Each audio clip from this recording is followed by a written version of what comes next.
Hello, everyone. Sorry. All right, got it. Recording in progress. Hello, everyone. Thank you for having me, Puget Sound Pagan Pride, and that was a wonderful introduction.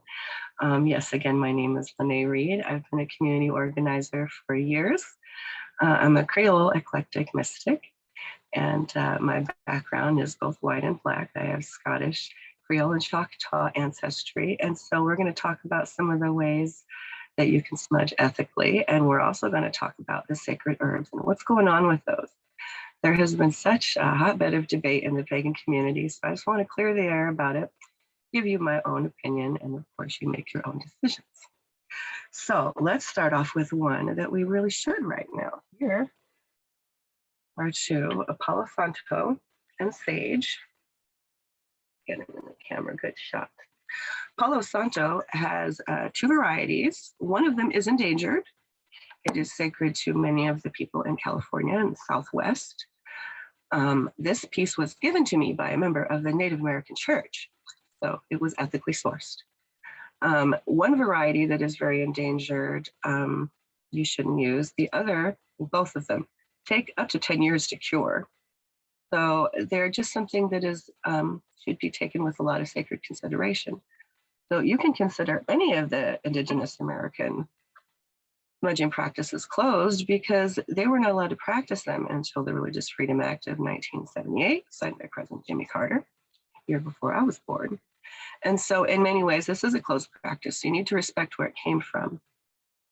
We also have sage here. This is some desert sage. It's really important to note, if you have or receive some in any way, that you only need to burn a tiny amount. You only need to burn a little bit. I received this sage from Northwest Indians. Here we go.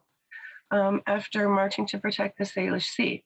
So there are lots of ethical ways that you can receive sage and quarter, including giving your time and volunteering with the Native community. So that's how I sourced those. They're very sacred medicine, including, where's the next one? Yerba Santa. This is sacred to many people in California. It's not endangered, but it is sacred medicine. It's very good for love and protection, has a very rising energy. And then you have sweetgrass. Wheatgrass is endangered in 3 different places. Its sale is controlled. I got this in South Dakota, where it was the place it was sold at sourced it from Indigenous people. So one thing I want everybody to remember is that it is okay and is preferred that you purchase from Indigenous people who are ethically sourcing. It is also important to remember that California is having wildfires that are destroying the habitat of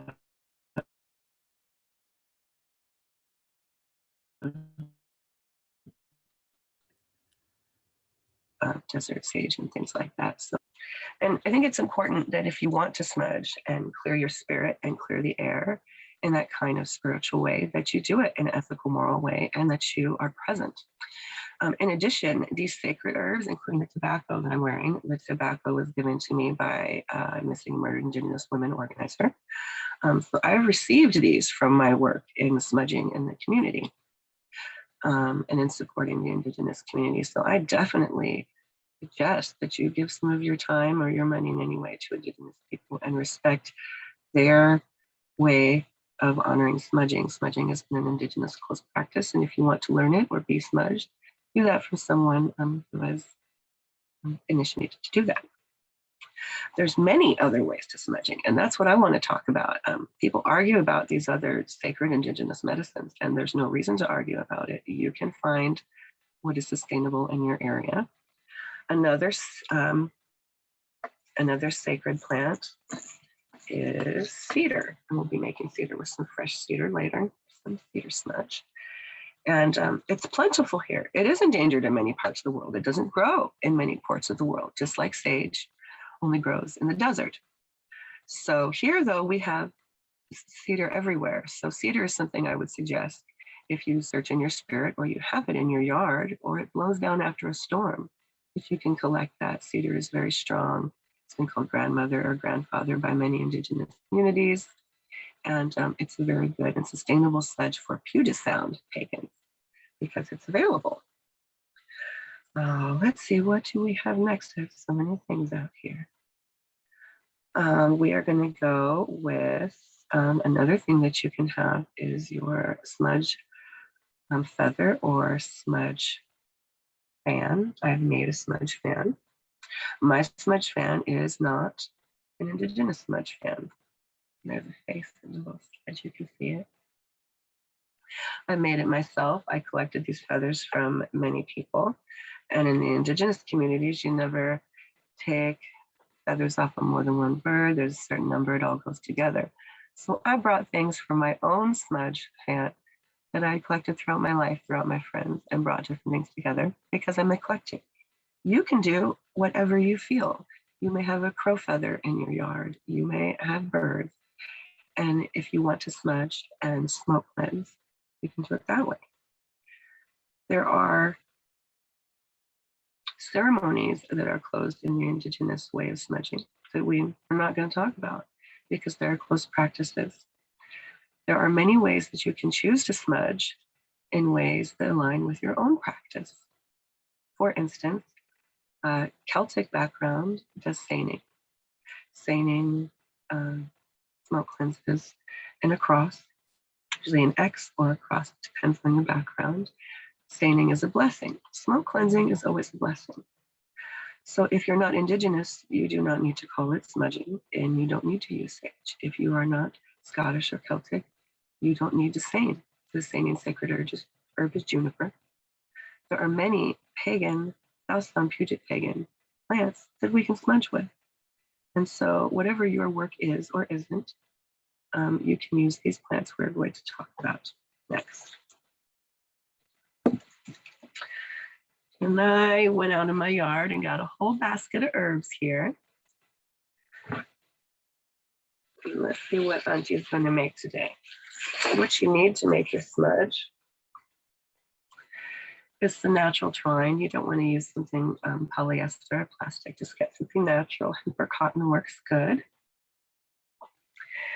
You're going to want to get your pruners, your garden pruners, to cut any thick stems.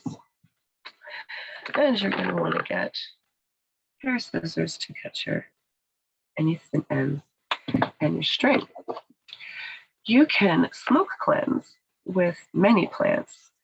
I got a pile of them here. So we have thyme. Thyme is good for removing illness and sickness. So it's good for smudging when there's illness in your family. There's some thyme. I also like to gather my smudging materials a couple days in advance so that they have a little time to dry and release some of that water because it will shrink over time.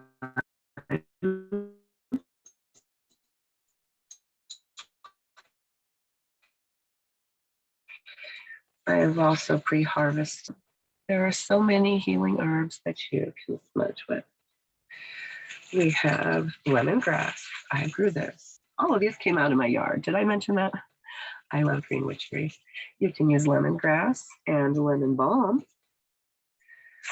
Rosemary has been used by witches and planted by witches for years. It has very good properties for bringing back good memories. And there are bushes of these all over. You can ask your friends. Rosemary looks a lot like lavender. These are just lavender stems, and you can use those as well. Oh, there's my last rose of the season. We're going to put that in a smudge. There are so many plants you can use that are alternatives. And of course, mugwort. Mugwort is good for dreams. It should be used in moderate amounts. It does have some small risk, but only large amounts. You'll be fine. And also, any herb that you use for smudging, you should look into all of its magical properties, safety for teas and all that yourself. But you know, rosemary and cedar and all that are very safe. We have, that's more mugwort, and we have lemon balm right here. This is a bundle of mugwort and lemon balm. And the base I use that is strong and sacred is this big cedar branch. So these all came from my yard and from my neighborhood. We're going to go ahead and show you what the finished product looks like now. And then we'll go ahead and make a smudge bundle and talk about it a little bit more. Here we go. This bundle has been made for my friend Robin. It has flowers in it. We get a shot where you can see all the flowers and things in it. And there's multiple ways to wrap and tie, and we will talk about that. Hope everybody's doing well.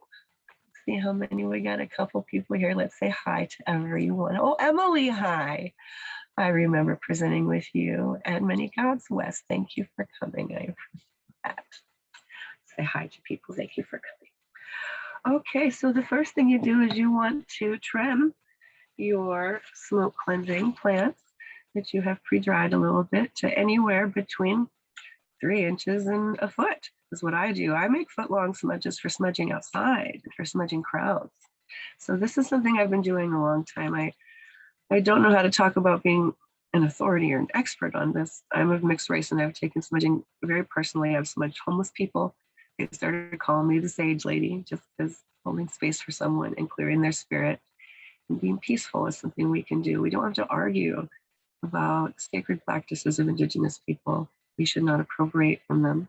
And it's very easy to make your own, no matter what your background is. The history of smoke cleansing is ancient. You know, hawks smoke cleanse prey out of fires.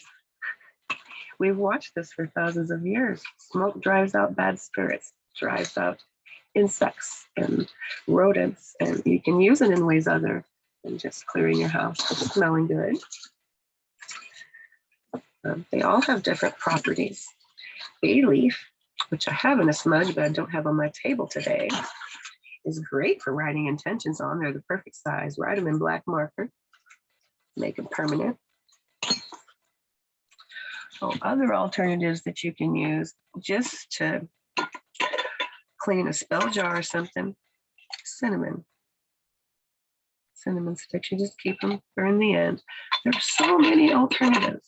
And look up all the different magical properties. I know cinnamon's good for warmth and money. So what I like to do is make a bed, 3, 4, 5, 6, and line up the bottom stems because you're going to cut them off later. And then we'll add some rosemary. And these are different scents and properties that go together. And then we'll add a bit of lavender.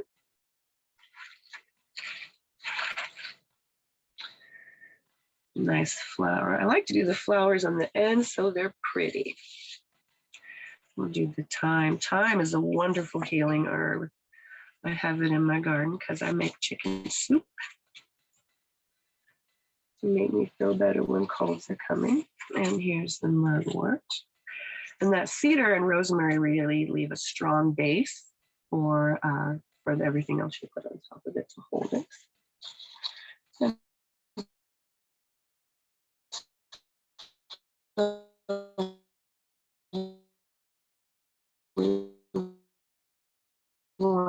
A calendula flower to make it look pretty. Oh, and a hydrangea flower that's pink. Whatever you have in your yard will do. Whatever you have in your neighborhood, whatever you go on a hike, as long as you sustainably harvest it, you'll be okay. Only take one branch off of a plant or grow it yourself. Oh, lemongrass. Lemongrass is a nice scent. You know, when you use lemongrass and lemon balm, it works like citronella. So you'll also be driving away insects and stuff. That's what I mean by when I say I smudge outside. If we're going to be outside, I'll get a big stick out that has more citrus elements in it, and it'll drive all the bugs away. So we have our smudge bundle laid out with a pretty rose and a calendula on top here. You just, oh, rose dropped. There we go. You just kind of get them in a loose bunch. Now, tying knots. I love doing this. So the easy way to do it for people who've never done this before, I know you've seen the pretty crisscrossed smudges. That's one way of doing it. Oh, I need my scissors, not my pruners. Here we go. So the first thing you want to do is get everything together on the bed and line up your bottom stems. And then you are going to tie the bottom. And this is where you start with your intentions. So I intend for this smudge stick to cause cleaning and peace and love and good memories, health to anyone who may use it. I like to tie extra string on the end of my smudge bundles so I can hang them to dry them. I also put them in the dehumidifier if I make a big batch and want them all dehumidified at once. I really like making smudges fresh, local, and in season. So if you have a lilac bush, those are wonderful for making smudges. They're a great size. Stick some of those on some rosemary or lavender and cedar, and it will smell divine. So now that that's tied, we are going to tie intentional knots every few inches up the bundle. You can do this as far as you want. It really is kind of intuitive to see what you have to make it. And it's already just that one tight tie there started to make form. We're going to cut that off just so it's easier to deal with.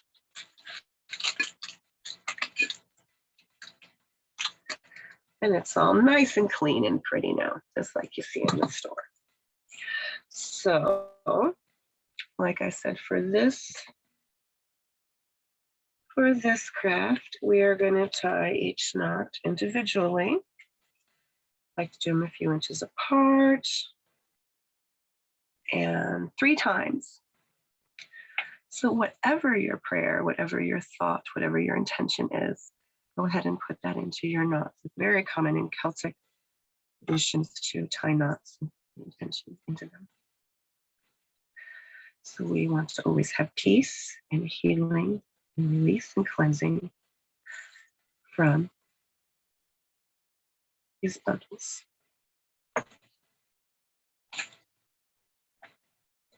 We're going to trim the strings when we're done.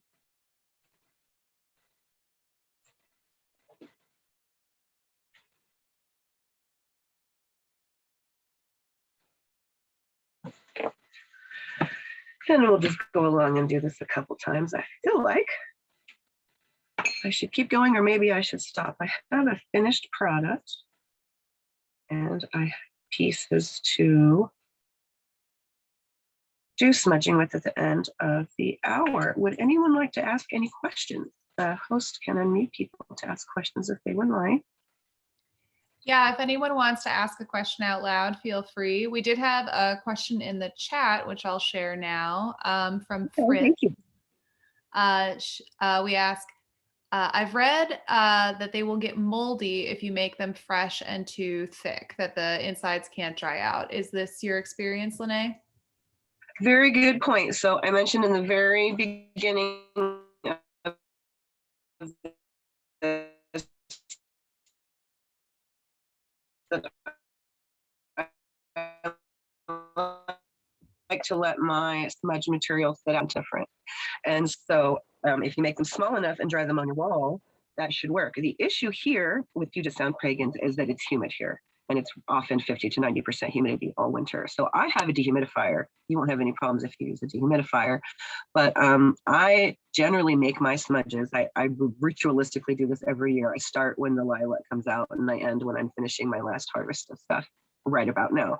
So using what you have fresh, local, and seasoning and knowing its water content will make a difference. But yeah, you don't want to make them too big, too wet. Let your materials sit out for a couple of days because they'll also shrink. So if you get them and tie them right away and tie them tight, they're going to shrink and it'll get a little bit messy. So wait a few days, let your materials cure, but not so much that you dry them out and they'll be crunchy. You want them all bound together by that time. Yes, very good question.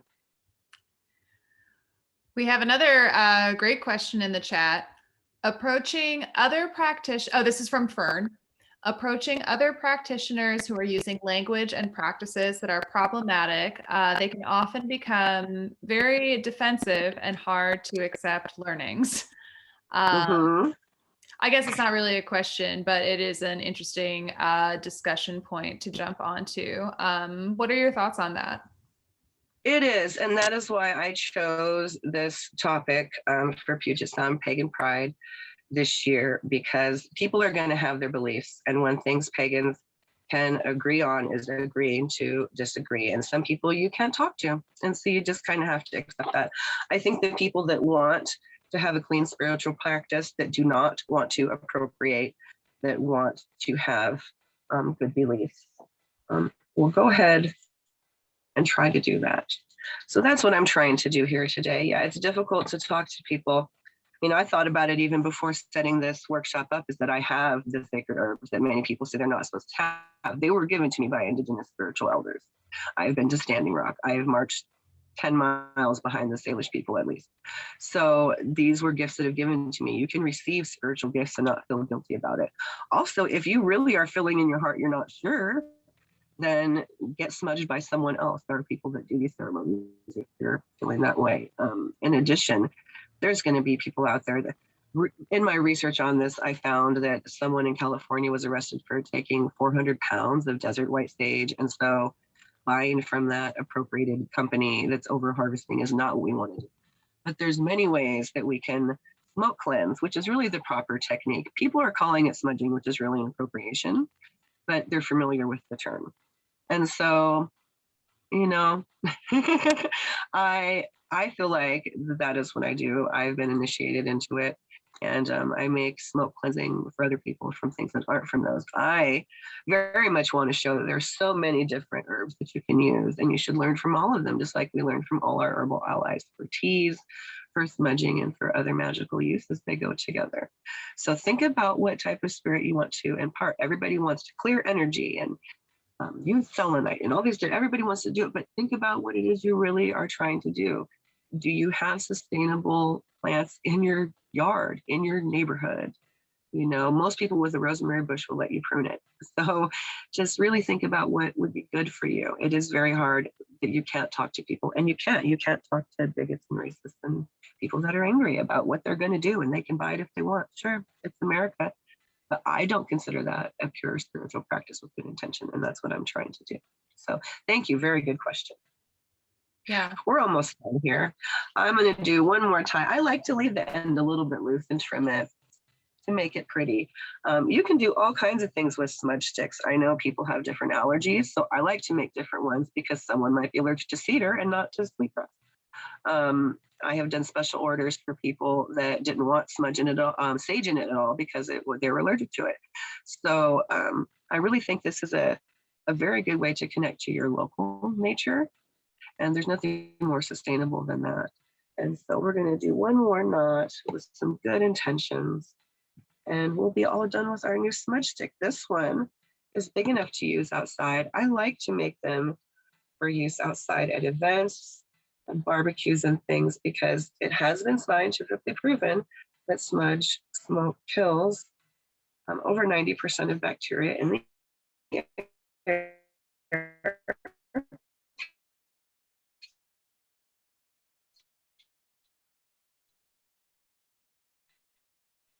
So it does have many smudge.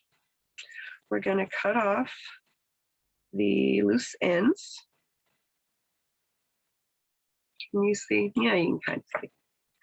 And we're going to leave this loop at the end and tie it for hanging. There we go. Just make a little loop. One should work. And it's all done. So this one has calendula on it, and thyme, and the lavender on top. I personally like to burn the top with the fire and have a nice good end on it. You can also tie them at the bottom and then do the double twist. I like putting the intention into the knots. It's very important to connect to yourself and have your own practice and decide what feels right for you. And so if you know you want to do what's right and use what's around you and put in intentions into your knots, you can do that. There is another one I already have made. You can upgrade them and wire wrap them with a little crystal right there. There we go. Those ones are pretty to hang on the wall. And when you get a smudge stick, you don't have to over smudge. You don't have to smudge your whole house. You can do just a tiny little bit. And actually, I would like to do an example of that here. We have people have these huge sticks of smudge that is very sacred and is not burned often. You don't have to burn a lot of it every day. You can take a tiny piece of smudge, tiny piece,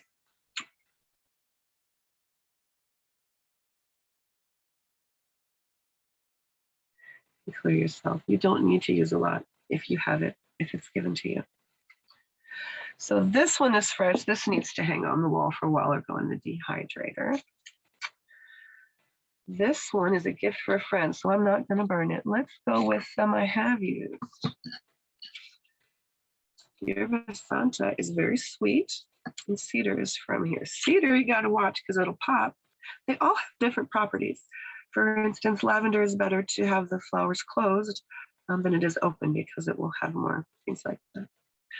So what I like to do, what I would recommend to anyone, even though cedar is sacred here, it is plentiful. So it's sustainable. And that's what we're talking about today. You can nurture cedar trees. So this is sacred to our area. Think of what symbols are important to you. I've taken Reiki, and so to me, using spirals for rising energy works. It is important to center yourself in your place in the world, in your family, in the universe, in the planet, and to be thankful for all of that. You don't have to appropriate another person's culture to do that. You can do it sustainably, and you can do it with respect, and you can still walk on your spiritual journey in order to get all the benefits you can from smoke cleansing. You don't have to burn a lot of it. This has already gone out. You just burn a little bit and decide your intentions. So let's think of what kind of beautiful intentions we can have today. Puget Sound pagans, ask you to clear your mind of negativity and to enter into a place of sustainability and respect. I ask you to clear your throat of all hate. Let the smoke cleanse your body, cleanse your heart. Move it around you. You want to smudge your home. Pick symbols that are important to you, directions that are important to you, that give you strength, that feel right within your spiritual journey. Take your smudge and feel loved. Feel it move your emotions, negativity. Feel the smoke cleanse them away. Be mindful in the plants that you choose, where they came from, and how you use them. Smudge yourself. It doesn't take a lot.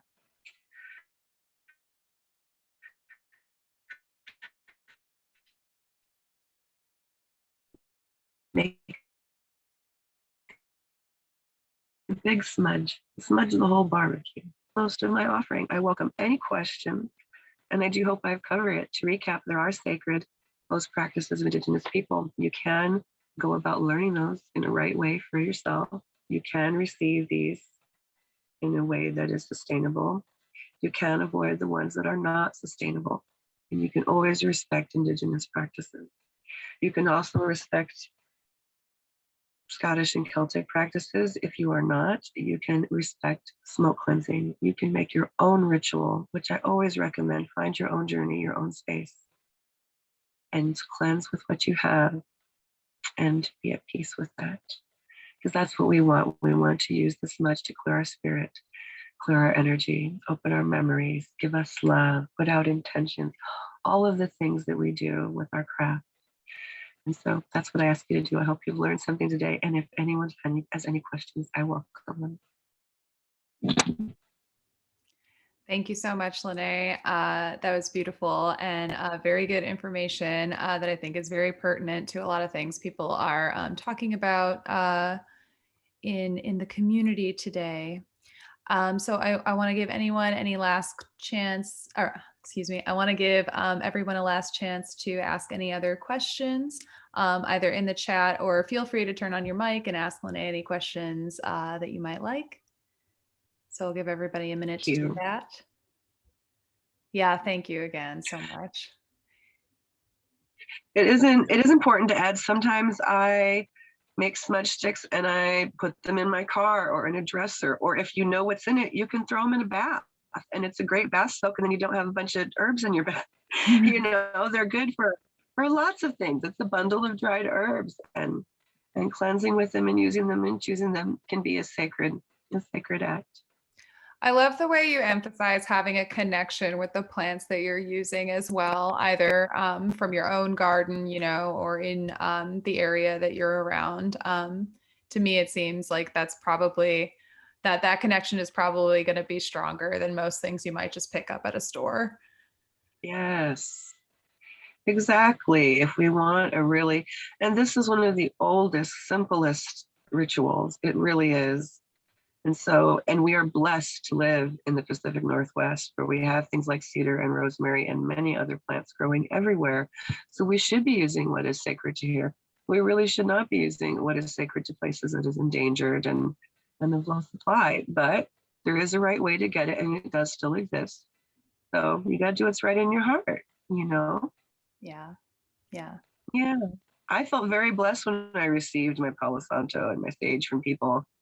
You know, it was a blessing. So, but I do encourage people to get a whole smoke cleansing from someone. If you want your house cleansed, don't just go buy a sage and look it up. Get somebody who knows. they'll really clear the energy of your place with sound and crystals and smudge, and yes, and make it so beautiful. So it's a good thing to study for yourself and for others. Lennée, I'm going to read your bio one more time so that it's on the recording. Lennée Reid is an author, poet, multimedia artist, and community organizer. Her books, Universal State of Mind and Woo Mojo Juju, can be found at thegirlgod.com. Her albums, The Second Coming of Matriarchy and Crazy Thunder Medicine, are at lenneereid.bandcamp.com. Thank you so Yes. much. Thank you for having me. This was beautiful. I hope I presented the information in a way that everyone understands, and to see that you can be sustainable and sacred in your smoke cleansing practice and not appropriate, and be respectful when you receive gifts. It's really a beautiful ancient practice that more people should be aware of. It's been scientifically proven to clean the air, and I think that it's something that we should learn to be with in a good way. Wonderful. Yeah. Thanks again, Lennée. Thank you very much. Thank you. Oh, I'm sorry. Thank you for joining us at Puget Sound Pagan Pride 2021. Thank you for having me. I appreciate it. Blessings to everyone.